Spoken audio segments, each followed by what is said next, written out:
어느 교회든지 가보면 찬양이 왕성하게 살아있는 교회가 부흥하고 성장합니다. 아멘 안 하십니까?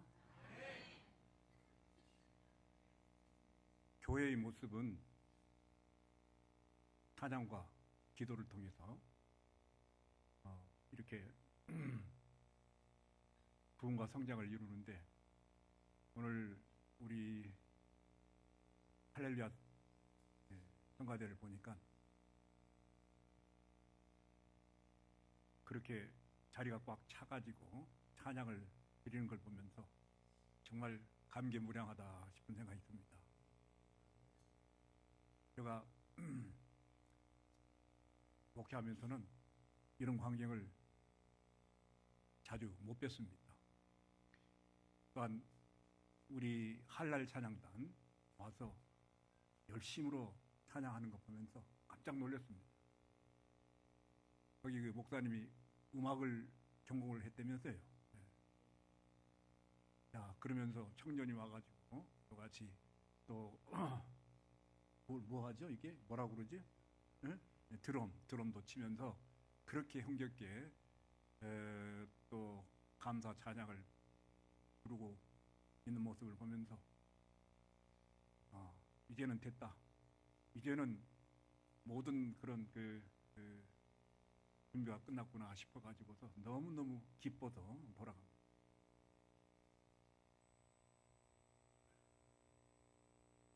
작년하고 금년하고 이제 새로운 교인들이 많이 보입니다.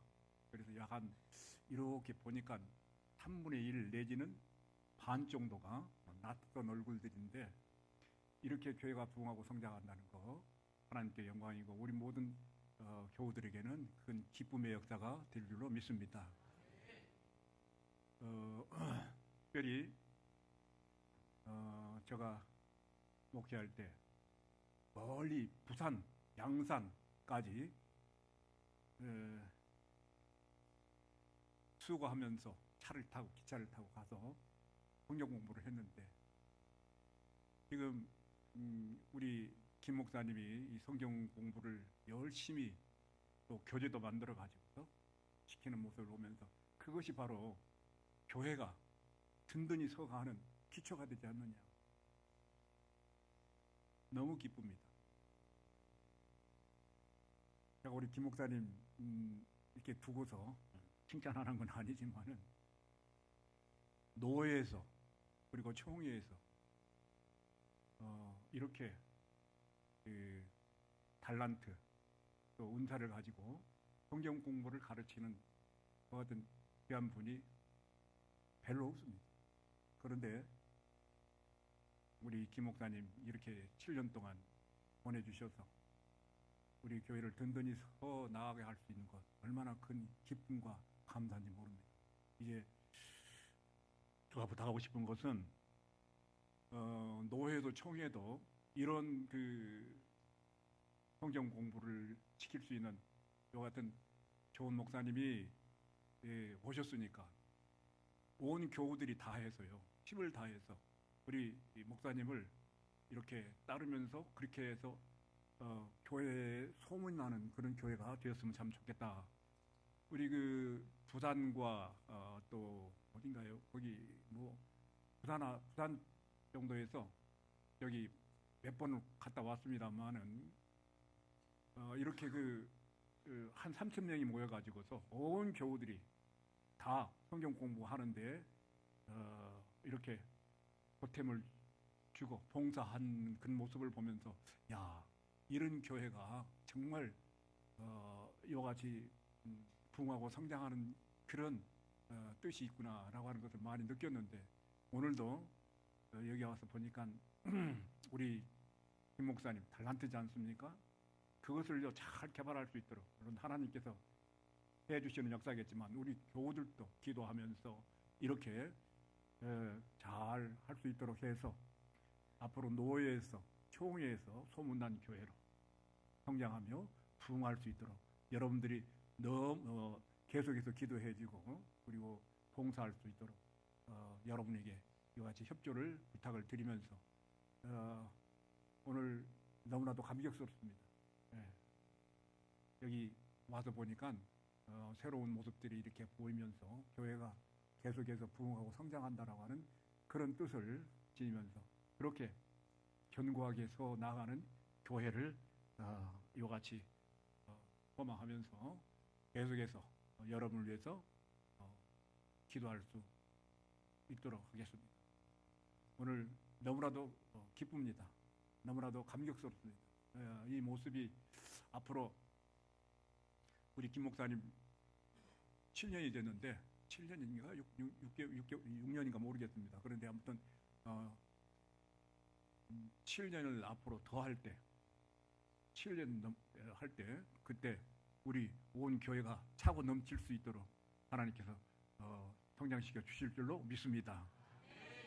그래요. 성경 공부를 통해서 기도가 그리고 찬양이 펴어지면 더욱더 견고하게 주님의 나라가 이루어질 줄로 믿습니다. 여기까지 인사 말씀에 준하겠습니다.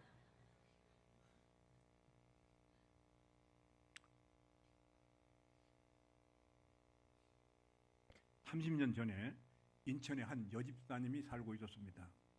남편은 형사였고 그런데 이 남편 허구한 날 술 취해서 들어와가지고 부인을 고박합니다. 폭력을 휘두릅니다. 부인이 신앙생활 한다고 교회 다닌다고 욕하고 핍박을 했습니다. 그러면서 하는 이야기가 너 빨리 죽어라고 소리를 쳐. 얼마나 힘들고 괴로웠겠습니까? 주변 사람들은 이구동성으로 그렇게 어떻게 사느냐 빨리 헤어져라 라고 했습니다. 지금 시대 같으면 당장 이혼이지요. 그러나 기도로 믿음으로 이 여집사님이 견디어 갔는데 그러던 어느 날 이 여집사님이 덜컥 암에 걸렸습니다. 병원에 입원했고 목사님이 병실로 신방을 왔습니다. 마침 남편도 곁에 있었는데 그 부인 집사가 남편의 손을 잡아당기면서 목사님 제 남편 훌륭하죠 라고 했습니다.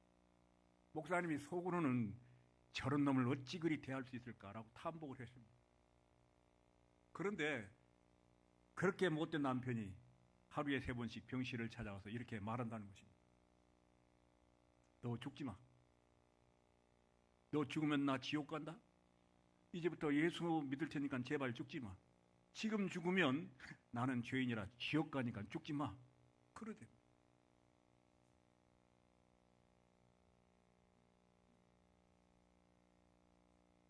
목사님이 또 신방을 갔는데 야 죽지 마라고 해서 목사님이 물었습니다. 말하는 스타일이 그게 뭡니까? 그랬더니 목사님 형사 노릇하면서 제가 배운 것이 그것밖에 없습니다. 고쳐야지요 라고 대답을 하더랍니다. 그 일로 부부가 사랑을 회복했고 아내는 암도 이겨냈습니다. 그 남편도 예수를 믿게 되고 지금은 교회 기둥으로 봉사하고 헌신하고 있다고 합니다. 하나님의 기적의 역사가 아닐 수가 없습니다. 혹시라도 이 중에서 우리 교인들 가운데서도 그런 경험이 있는 분이 없을지 있는 분이 있을 것으로 압니다.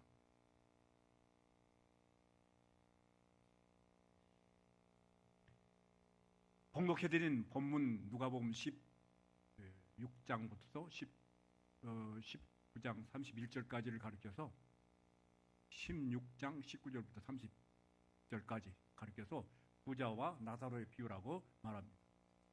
부자와 나사로의 이야기는 우리가 익히 잘 아는 내용입니다. 이 말씀은 비유일 수 있지만은 실제적으로 있었던 일의 설명일 수도 있습니다. 본문에는 나사로의 이름이 남아 있지만은 부자의 이름은 기록되지 않습니다. 전설에 가면 부자의 이름은 다이부스라고 합니다. 본문은 다이부스와 나사로의 이야기를 요약하고 그 삶의 결과를 말씀하고 있습니다. 이 세상에는 언제나 어떤 사회나 부자와 가난한 자가 공존합니다. 미국에도 거지는 있고 영국에도 프랑스에도 그리고 일본에도 있습니다. 사회보장제도가 만들어지고 잘 지켜지는 나라에도 거지는 존재합니다. 세상에 있는 모든 부자가 다 나쁜 사람이 아니며 세상에 있는 거지가 다 좋은 것도 아닙니다. 저는 여러분을 위해서 기도할 때마다 부자가 되기를 소원합니다. 그 대신 좋은 부자 그리고 진정한 부유한 자, 선한 영향력을 끼칠 수 있는 진정한 부유한 자가 되기를 기도하고 있습니다. 신한은행이 설문조사를 해봤는데 돈이 얼마나 있어야 부자를 할 수 있는가? 절반이 넘는 사람이 이렇게 대답을 했다는 것입니다. 30억 이상은 가져야 됩니다. 그래야 부자라고 할 수 있습니다. 그렇게 대답하더라고요. 금융 전문가들은 사는 집을 제하고는 10억 이상은 소유하고 있어야 된다. 이렇게 이야기를 하더랍니다. 우리나라에 이 정도의 부자는 46만 1000명이라고 그래요. 46만 1000명. 생각보다도 이 땅에는 부자가 많은 것 같습니다. 성경 속의 부자는, 부자 다이브스는 돈이 많은 사람을 대표하기보다는 세상 살기가 너무 좋아서 하나님을 마음에 담아둘 수 없는 사람을 말합니다. 돈 많은 것 절대로 죄가 아닙니다. 다이브스는 자기가 소유한 재산을 인하여서 더 중요한 것에 관심이 없었기 때문에 하나님께 벌을 받은 것입니다. 돈 많이 벌어서 축제하는 사람들의 특징이 세 가지가 있습니다. 첫째는 값비싼 옷입니다. 부자로서의 자기 과시를 과거에는 옷으로 나타냈습니다. 지금으로 말하면 고급 자동차 그리고 의리의리한 주택 등으로 표현될 수 있을 것입니다. 둘째는 날마다 즐기는 생활입니다. 여가를 쾌락으로 즐기며 보냅니다. 생애 목표가 그것입니다. 아침에 침상에서 일어나서 궁리하는 것이 오늘 무엇을 하며 즐길까, 쾌락을 누릴 것인가 하는 것입니다. 세 번째로는요, 어려운 생활입니다. 분수 넘치게 사치하는 것입니다. 자신의 부를 최대한 활용해서 다른 사람은 아랑곳 하지 않고 사치를 합니다. 요즘 겨울이라서 한파가 몰려오고 있습니다. 특별히 이 땅에 가난한 사람들 한파 속에서 고통을 당하고 있지요. 그런데 문제는 일부 부유층의 사람들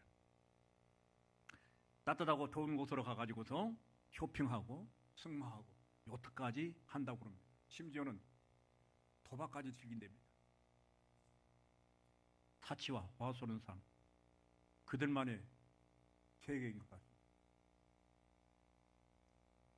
부자는 많이 가졌다는 것에 문제가 있지 않습니다. 평생 한 번도 하나님을 생각할 틈도 없이 잘 사는 게 문제입니다. 매일매일을 쾌락 속에 즐기는데 하나님을 어떻게 생각할 수 있겠습니까? 이에 비해서 나사로는 어떤 삶을 살았습니까? 비참하게 살았습니다. 가난한 자는 남에게 부담스러운 존재입니다. 나사로에게는 부스럼이라고 하는 병도 있었습니다.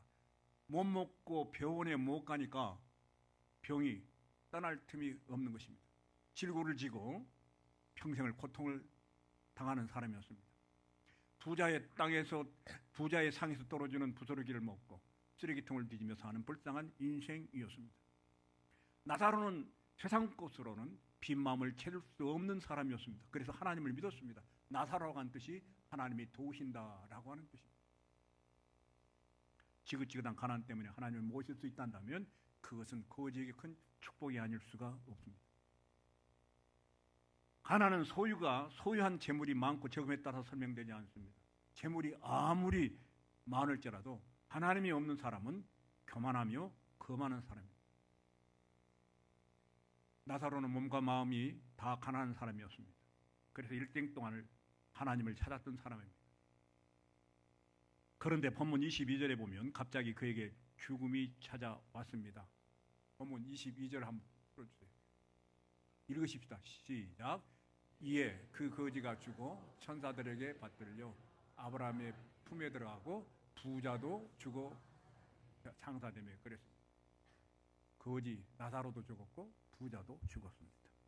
사람은 누구나 다 죽습니다.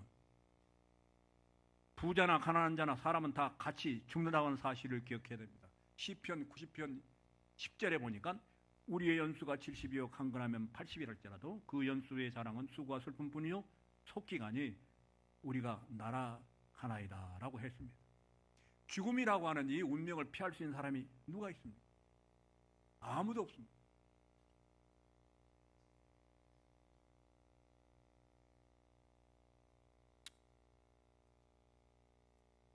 남에게 피해주면서 오래 살 필요가 없습니다. 요즘 100세 시대 그리고 120 시대라고 합니다만은 늙고 병들고 아파서 쓸모없는데 장수하면 장수라고 하는 게 무슨 의미가 있습니까? 남에게 오래 피해주면서 오래 살 필요가 없습니다. 피할 수 없는 죽음이므로 성실하게 그 죽음을 맞이할 준비를 해야 됩니다. 자, 여기서 잘 들어야 됩니다. 잊지 말고 기억하십시오. 인간에게는 세 가지 죽음이 있습니다. 우리는 한 가지밖에 기억을 못하겠죠. 그런데 인간에게는 세 가지 죽음이 있습니다. 첫째는 하나님과 단절된 영적 죽음입니다. 이것을 성경은 죄라고 말합니다. 둘째는 육신의 죽음입니다. 생물학적 죽음이죠. 네, 나이 늙어서 생물학적으로 죽습니다. 세 번째는 영원한 죽음입니다. 이것을 가리켜서 성경은 둘째 사망이라고 그러고 지옥이라고도 했습니다. 육신의 죽음은 가르쳐주지도 않아도 잘 압니다. 그러나 자신이 죄와 허물로 죽은 존재예요. 영원한 죽음, 지옥에 가게 될 운명임을 아는 사람은 흔치 않습니다. 히브리서 9장 27절에 보면 한 번 죽는 것은 사람에게 정하는 것이요 그 후에는 심판이 있으리니 그랬습니다. 육신이 죽으면 심판이 따라오게 되어 있습니다. 죄인들은 하나님을 무시한 사람들, 부인한 사람들입니다. 영원한 형벌을 받는다고 했습니다. 예수님을 믿는 사람들은 영원한 천국으로 가게 됩니다. 죽은 존재는 잊혀진 존재입니다. 그들은 미래에 대해서 관심이 없습니다. 사람이 죽은 뒤의 운명을 가장 잘 아는 분이 누구십니까? 죽기 이전의 상태와 죽음 이후의 일을 예수님은 가장 잘 아십니다.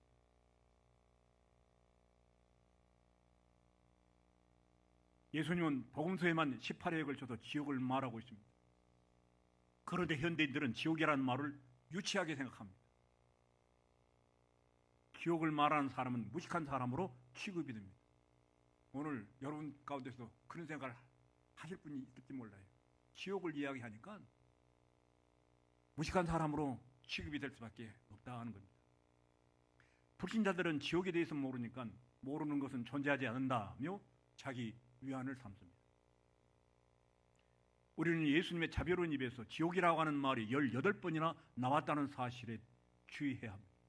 이것을 무시하면 안 됩니다. 핵심을 피해서도 안 됩니다. 육신이 죽으면 두 길로 나타납니다. 간단 명료하게 본문의 부자와 나사로의 이야기를 통해서 그 사실을 설명해 주고 있습니다.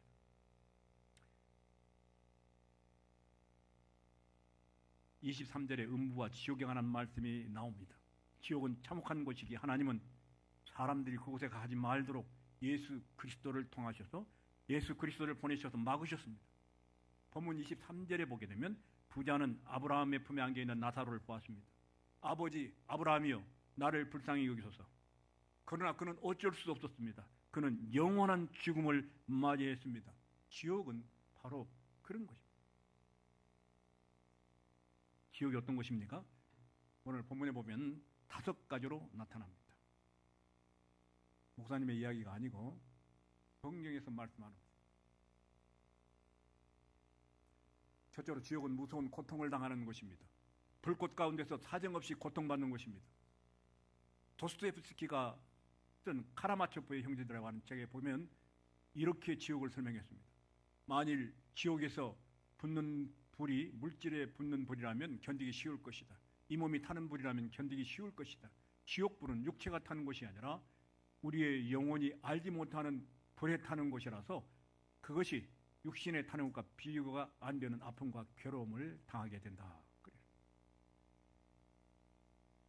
하나님은 인생을 하나님 없이, 예수 그리스도 없이 제 마음대로 살아가는 사람들이 가야 할, 바로 죄인들이 가야 할 영원한 죽음, 지옥을 예비하신 것입니다. 두 번째로, 지옥은 기도가 통하지 않는 곳입니다. 물 한 방울의 자비가 허락되지 않습니다. 이 땅에서는 불신자들에게도 비를 주시고 땅에 열매를 주시지만 그곳에서는 아무리 부르짖어도 응답이 없습니다. 세 번째로, 지옥은 천국을 보면서도 접근하지 못하는 곳입니다. 사람에게 비교의 고통이란 견디기 어려운 것입니다. 차라리 안 보이면 모르겠는데 눈앞이 밝게 빛나는 천국의 모습을 보고 있으니까 더욱더 괴로울 수밖에 없습니다. 네 번째로, 지옥은 무섭게 기억력이 되살아나는 곳입니다. 본문에서 부자는 이 땅에 살고 있는 5 형제들을 분명히 기억해냈습니다. 셰익스피어는 그의 작품 리차드 3세라고 하는 책에서 지옥을 이렇게 묘사했습니다. 불신자들은 양심에 달린 수백 개의 혓바닥들이 쉬지 않고 짓거리는 고통을 당하게 될 것이다. 지옥은 자신이 지은 모든 죄악들이 기억나게 되는 것입니다. 지옥은 5번째로, 소망이 없는 곳입니다. 단테가 쓴 신곡이라고 하는 책에 보면 지옥옥에 이렇게 쓰여 있다고 합니다. 이곳에 들어가는 자는 모든 희망을 보일지어다. 그렇습니다. 예수님께서 지옥을 말씀하신 이유가 여기에 있습니다. 지옥, 그 고통을 잘 아시기 때문에 예수님께서, 자비하신 예수님께서 그 입술을 통해서 지옥을 말씀하시는 것입니다. 너무나도 자기 운명을 모르는 사람들, 하나님이 없다는 어리석은 사람들, 헛된 것에 눈이 멀어버린 사람들, 자기 것이 아닌 것에 집착하는 사람들, 세상에 쾌락에 빠진 사람들, 나중에 다 놓고 갈 수밖에 없는 것들을 붙잡고 사는 사람들, 여기 본문 속에 부자와 같은 사람들이 예수 믿고 구원받게 하기 위해서 이 말씀을 하시고 계시는 것입니다. 세상락에 빠져있는 사람들아 정신 차리라, 하나님을 탓하지 말라 하십니다. 교만한 사람들은 말하죠. 하나님은 왜 지옥을 만들어서 인간을 괴롭히는가? 정신적인 고통을 주는가? 지옥은 사람들을 위해서 만든 것 아닙니다. 하나님이 마귀를 가두기 위해서 만든 것입니다. 그런데 인간이 마귀에게 속아 지옥에 가게 된 것입니다. 하나님은 지옥을 마련하고 계셨지만은 한 가지 기억해야 할 것이 있습니다. 분명히 기억해야 할 것이 있습니다. 하나님만큼 사람들을 지옥에 가지 못하도록 막으신 분이 없습니다. 하나님은 창세 이래로 인간 구원을 위해서 얼마나 힘쓰시고 노력하셨는지 모릅니다. 세상에 수많은 선지자들을 보내셨습니다. 그래도 돌이키지 않다. 독생자 예수님을 세상에 보내셔서 지옥으로 걸어가는 사람들의 발걸음을 돌려놓기 위해서 희생 제물을 삼으셨습니다. 십자가에 박혀 죽게 하셨습니다. 십자가의 고통은 지옥의 고통입니다. 예수님의 십자가의 죽음은 내가 지옥에 가면 당할 고통입니다. 지옥의 고통을 예수님이 십자가에서 친히 다 담당하게 하시고 예수님을 살리신 다음 예수님을 지옥으로 가는 골목에 세우시고 길목에 세우시고 가지 못하도록 막으셨습니다. 이곳으로 가면은 영원한 희망이 없다. 얼마나 힘을 다해서 막으신지 모릅니다. 지옥에 떨어지는 사람들의 고통은 필설로 설명할 수 없습니다. 예수님은 그래서 지옥으로 빠져나가는 자들을 향해서 말씀하십니다. 마태복음 18장 8절부터 9절입니다. 띄워주십시오. 읽으십시다. 시작. 만일 내 자녀나 내 발이 너를 범죄케 하거든 찍어내어버려. 장애인이나 다리 저는 자로 영생에 들어가는 것이 두 손과 두 발을 가지고서 영원한 불에 던지는 것보다 나으니라.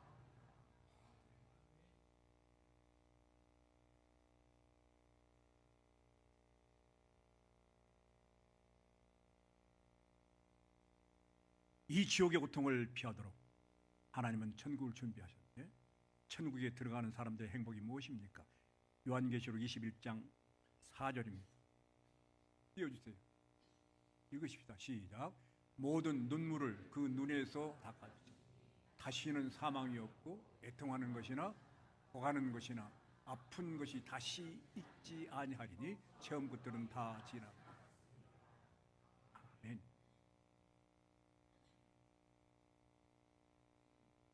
하나님이 준비하신 나라의 행복과 기쁨을 우리는 알아야 합니다. 이 나라에 들어가기 위해서 하나님은 불신자들을 부르셨습니다. 까다로운 조건 제시하신 거 아닙니다. 돈 바쳐라, 생명 바쳐라, 자식 바쳐라 하지 않으셨습니다. 안내자 역할을 하는 예수 그리스도를 믿으라고 하셨습니다. 우리가 지옥에 갈 수밖에 없었는데 그 저주를 예수님께서 대속해 주신 것입니다. 예수님은 지옥 가는 사람들을 천국으로 인도할 수 있는 권세를 가진 자격자이십니다.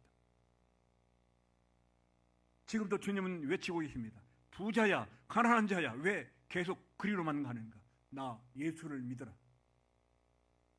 믿음으로 가는 나라, 하나님의 나라. 그런데 왜 이 요구를 거절하십니까? 요한복음 3장 16절 말씀 보십시다. 띄워주세요. 시작. 하나님이 세상을 이처럼 사랑하사 독생자를 주시니 이는 그를 믿는 자마다 멸망하지 않고 영생을 얻게 하려 하심이라. 로마서 10장 9절부터 10절 말씀입니다. 시작. 네.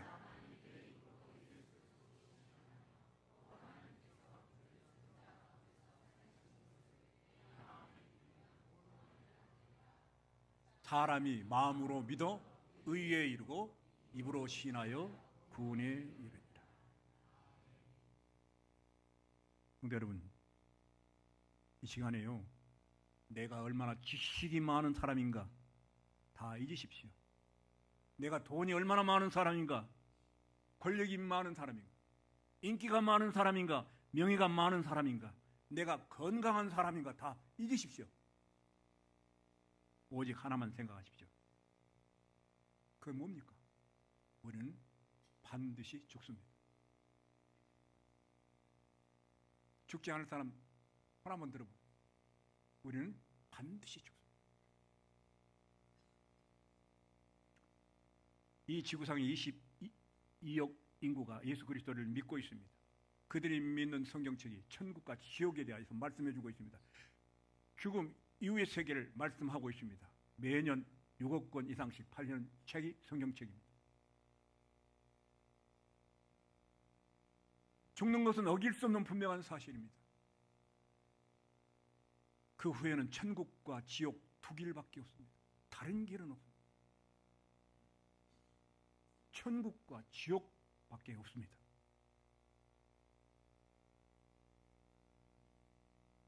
두 길 중에 한 길은 분명히 가서는 안 될 길입니다. 지옥을 피하는 길은 예수님밖에 없습니다. 이 몸의 소망 무엇인가? 우리 주 예수뿐일세. 이 몸의 소망 무엇인가? 우리 주 예수뿐일세. 지옥 그 길을 피하는 길은 예수님밖에 없습니다. 우리는 이 사실을 말하지 않을 수 없습니다. 하나님이 제시하신 너무나도 쉬운 길을 알면서도 거절하면 되겠습니까? 내일이 있다고 생각하지 마십시오. 죽음과 생명의 갈림길에 놓인 것이 우리의 운명입니다. 지금이 바로 기회입니다. 죽음이 따라올 때 그때는 기회가 없습니다. 가서는 안 될 길에서 돌이켜야만 합니다. 왜 우리가 육과 세상을 향하여 가야 합니까? 왜 선교회를 만들고 전도회가 필요한 것입니까? 왜 전화를 하고 전도지를 나누어주고 욕먹어도 방문하면서 찾아가야 합니까? 저들이 가는 길은 절대로 가서는 안 될 길이기 때문입니다. 하나님은 지금도 귀락교 어린이를 통해서, 그리고 우리를 동원해서, 나를 동원해서, 사건을 동원해서 막으십니다.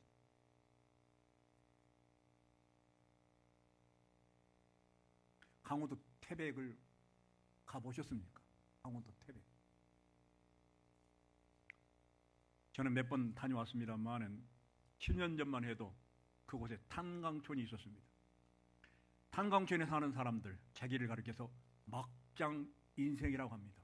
막바지 인생이라는 거죠. 이들은 수천 미터 지하에 들어가서 40도가 넘는 그런 곳에서 하루에 8시간씩 일합니다. 탄가루를 뒤집어 쓰고 그 안에서 먹고 일하면서 그렇게 되면 탄가루가 폐 안에 들어오게 됩니다. 그러면 폐가 굳어지는데 그 병이 뭐라고요? 잘 아시죠? 심폐증입니다. 나중에는 폐인으로 병상에서 쓸쓸히 죽어가게 됩니다. 심폐증은 현대의술이 아무리 발달했어도 치료할 수 없습니다. 그래서 자신들은 막장 인생으로 살아가지만은 어렵게 살아가지만은 아이들에게는 아이들만큼은 그 직업을 물려주지 않으려고 합니다. 어느 광부의 아들이 쓴 시가 있습니다. 잘 들어보십시오. 얼마나 큰 울림이 있습니까? 광부의 아들이 쓴 시. 우리 아버지는 탄을 키신다. 나를 공부를 못하니까 나도 커서 광부가 되겠지. 그런데 아버지는 절대 광부가 되지 말라고 하신다. 거지가 되었으면 되었지 광부는 절대로 되지 말라고 하신다. 왜 아버지가 한사코 말린 것일까요? 거지가 될지언정 광부는 되지 말라고 왜 한사코 말린 것일까요? 광부의 생활을 너무 잘 알고 있기 때문입니다.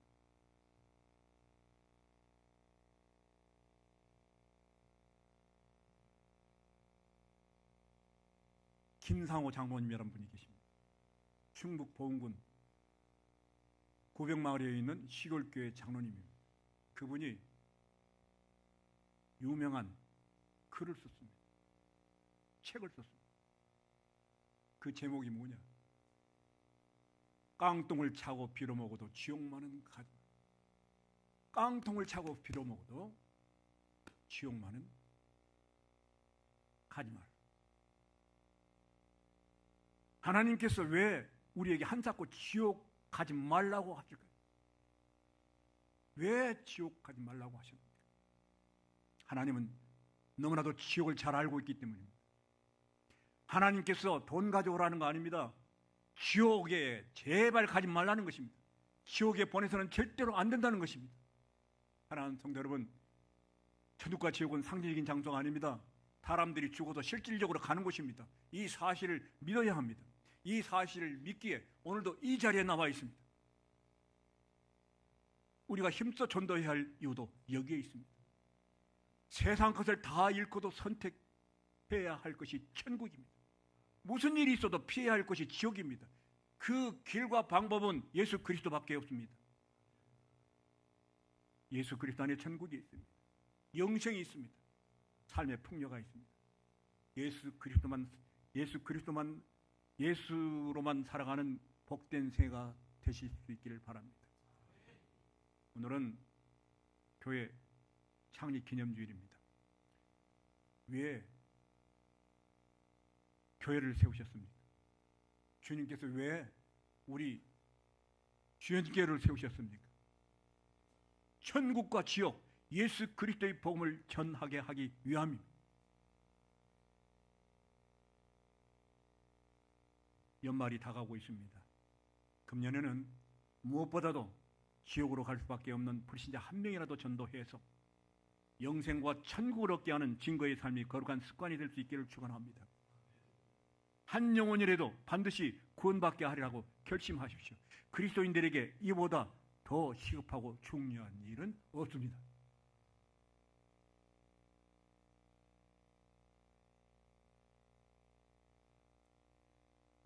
우리 가정에서 그런 일이 있습니까? 불신자가 지금도 있습니까? 친구가 있습니까? 이웃들이 있습니까?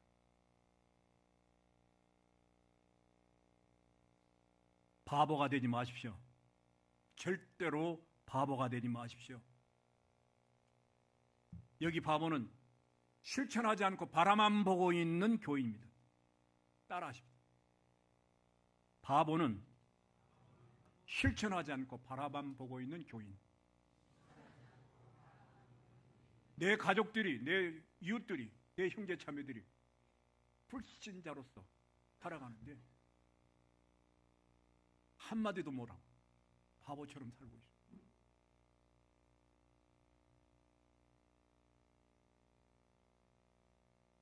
절대로 바보가 되지 마십시오.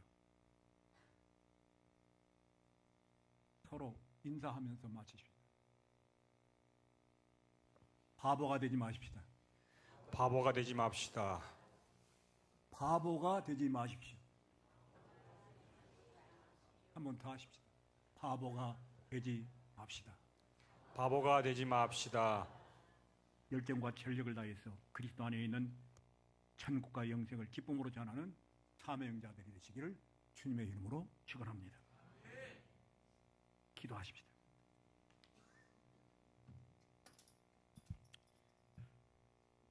거룩하시고 전능하신 아버지 하나님,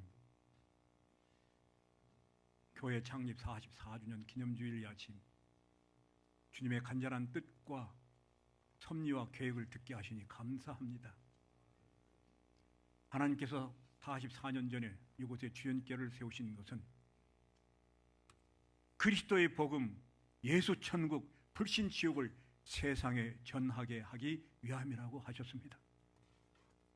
세상 것을 다 잃고도 선택해야 할 것은 천국이요, 무슨 일이 있어도 피해야 할 곳은 지옥인데 그 길과 방법은 예수님을 구주로 믿는 믿음이라고 하셨습니다. 모든 그리스도인들은 이미 천국 백성이 되었고 영생을 허락받았습니다. 금년 연말이 다가오고 있습니다. 열정과 전력을 다해서 불신자 한 명이라도 전도하여 그리스도 예수 안에 있는 천국과 영생을 얻게 하는 거룩한 사명자들이 되게 하여 주옵소서. 존귀하신 예수 그리스도 이름으로 기도하옵나이다. 아멘.